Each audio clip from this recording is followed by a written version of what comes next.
Ciao a tutti amici e buone feste anche se in ritardo. Spero che abbiate passato un Natale felice e sereno. Se avete voglia di qualcosa di sfizioso, diverso dal solito panino, potete usare il panozzo come alternativa. Basta tagliarlo, farcirlo con qualsiasi cosa volete. È dovuto solo alla vostra voglia e alla vostra fantasia. Potete mettere all'interno salse, affettati, farlo vegetariano, farlo come volete. Ed ora andiamo tutti ad impastare subito dopo la sigla! Back from the dead.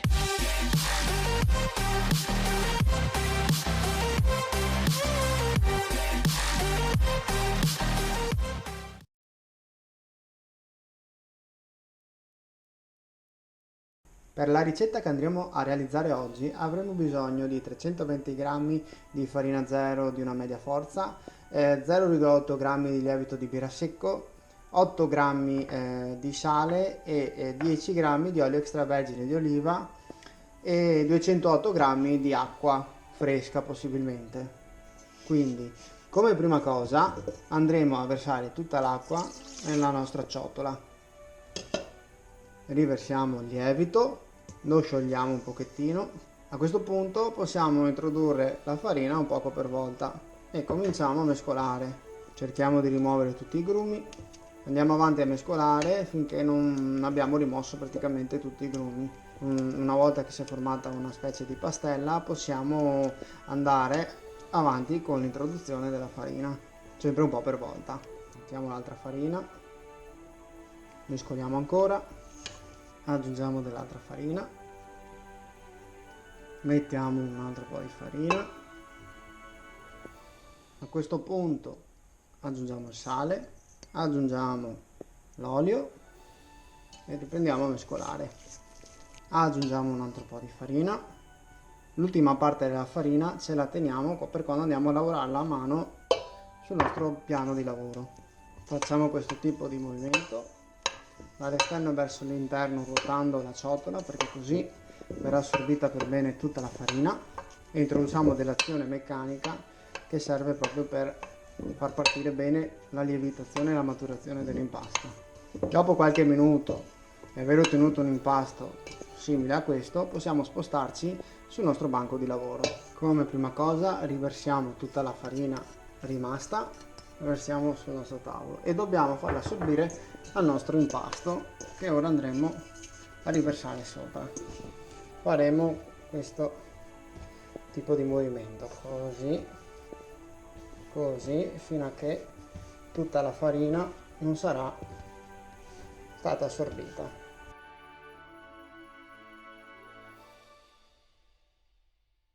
Ecco qua, arrivati a questo punto procederemo con le pieghe e dei riposi. Quindi facciamo così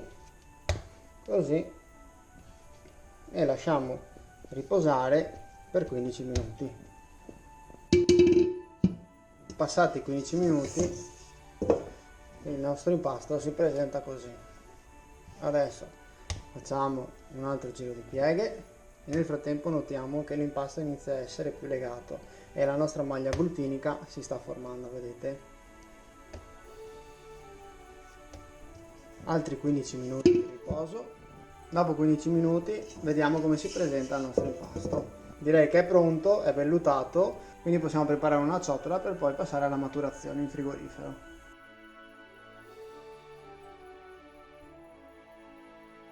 Oliamo la nostra ciotola, bene anche i bordi, facciamo un'altra piega, così,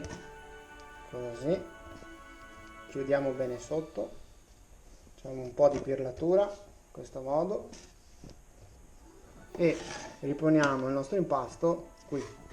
Mi raccomando, passate l'olio anche sopra l'impasto prima di chiuderlo. Adesso o lo chiudete con una pellicola o con un canovaccio oppure con un coperchio ermetico come sto facendo io. Adesso questo impasto andrà in frigorifero per una maturazione di circa 12 ore ad una temperatura controllata di 4 gradi. Ci vediamo fra 12 ore.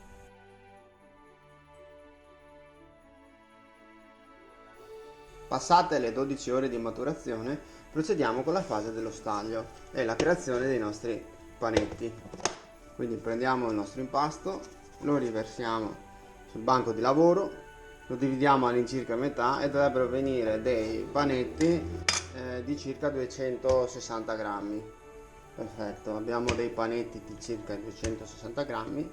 Adesso andiamo a chiuderli in questo modo.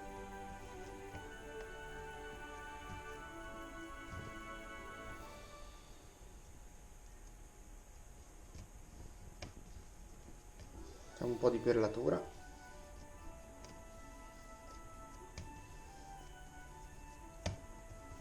Facciamo la stessa cosa con questo. Ecco qua, i nostri apretti sono pronti.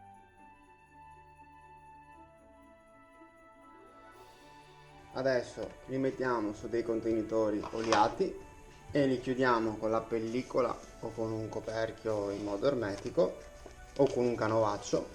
Una volta chiuse bene le nostre ciotoline, lasciamo lievitare a temperatura ambiente i nostri panetti per circa 3 orette. Comunque la cosa importante è che raddoppino. Nel momento in cui sono raddoppiate sono pronti e si può passare alla fase successiva. Ci vediamo dopo.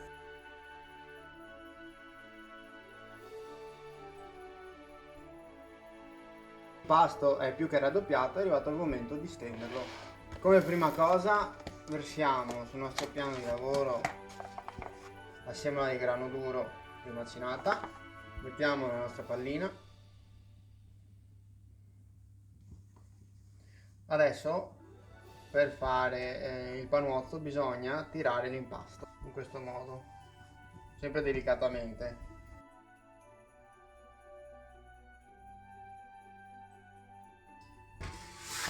Ora possiamo infornare. Il forno è stato preriscaldato un'ora prima alla massima potenza in ventilato. Ora lasciamo in ventilato sempre alla massima potenza con la pietra refrattaria molto alta sul piano molto alto e lasciamo cuocere per 4 minuti e mezzo.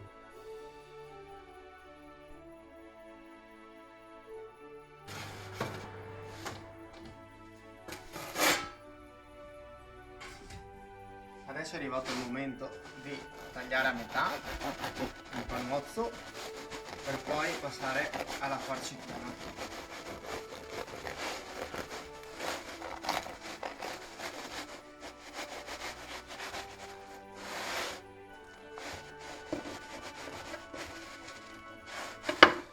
Ecco qui.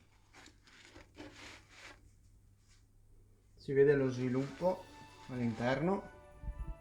Io ho deciso di farlo con le verdure grigliate, voi potete farlo come più vi piace.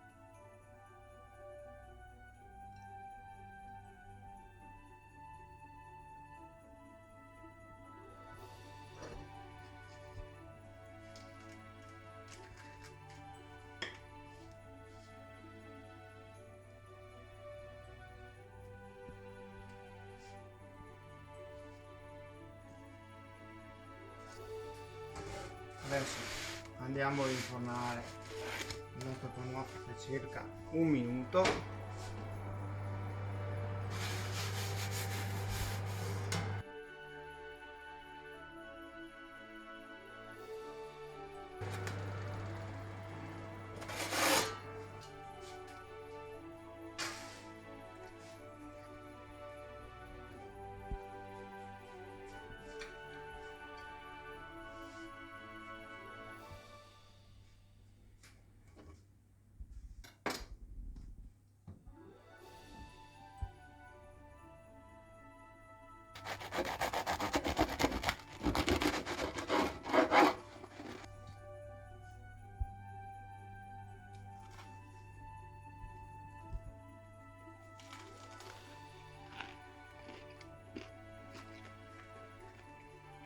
Veramente buono e scioglievole, leggerissimo, provatelo.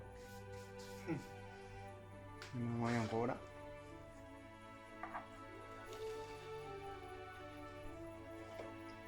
Mamma mia che buono.